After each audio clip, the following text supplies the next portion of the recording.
लेकिन इस बीच महाराष्ट्र में जो हिंसा भड़की है उसका सबसे ज्यादा असर नेताओं पर दिखाई दे रहा है। और ये मैं क्यों कह रही हूं, क्योंकि कल से लेकर अब तक अलग अलग जिलों में कई नेताओं के खिलाफ जो है वो प्रदर्शन जबरदस्त अंदाज में हो रहा है। छत्रपति संभाजी नगर में बीजेपी विधायक प्रशांत बंग के दफ्तर में तोड़फोड़ की गई है।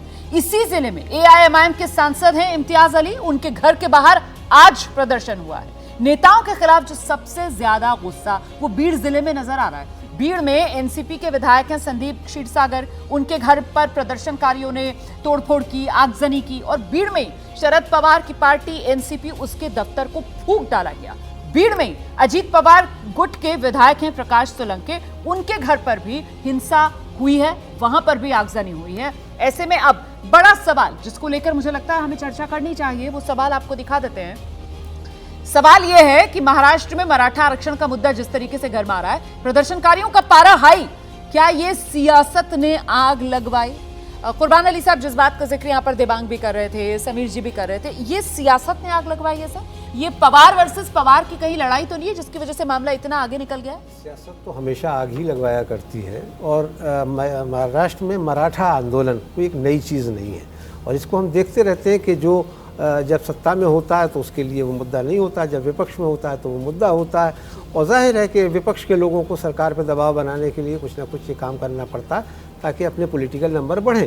तो ये इसमें तो कोई दो राय है ही नहीं कि ये राजनीति से प्रेरित आंदोलन है, राजनीतिक इसमें शामिल है। लेकिन हाँ, जिस तरह से हिंसा हो रही है, जिसमें निशाना बनाया जा रहा है, वो पर्सनल ऐसा लगता है कि वो कहीं ना कहीं आपस में अपना स्कोर सेटल किया जा रहा है।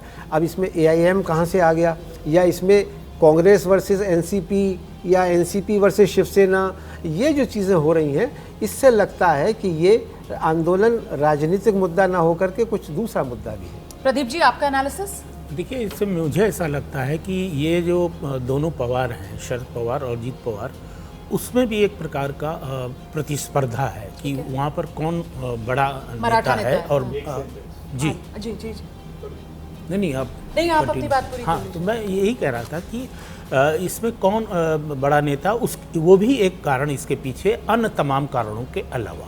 ठीक, आइए देखिए, एक बड़ी बात यह है कि मराठा कभी बीजेपी को उतना वोट देते नहीं हैं। इनकी बड़ी उम्मीद थी कि इस बार चूंकि अजीत हमारे साथ हैं, एकनाथ शिंदे हमारे साथ हैं, तो हम लोग उनको मना लेंगे। तो ये एक बड़ी कोशिश चल रही थी। ये जो आंदोलन जिस रूप से अब आगे बढ़ रहा है, उसमें उस कोशिश पर पानी अब फिरता हुआ साफ दिखाई दे रहा है। यानी अगर आप देखें तो शरद पवार सीनियर हैं और अभी भी सीनियर ही रहेंगे। मतलब पॉलिटिकल तौर पर यहाँ पर नुकसान बीजेपी को यहाँ पर पहुंचता हुआ नजर आ रहा है और इस पूरे मामले में शरद पवार मराठाओं के एक मजबूत नेता के तौर पर उभर कर सामने आ रहे हैं।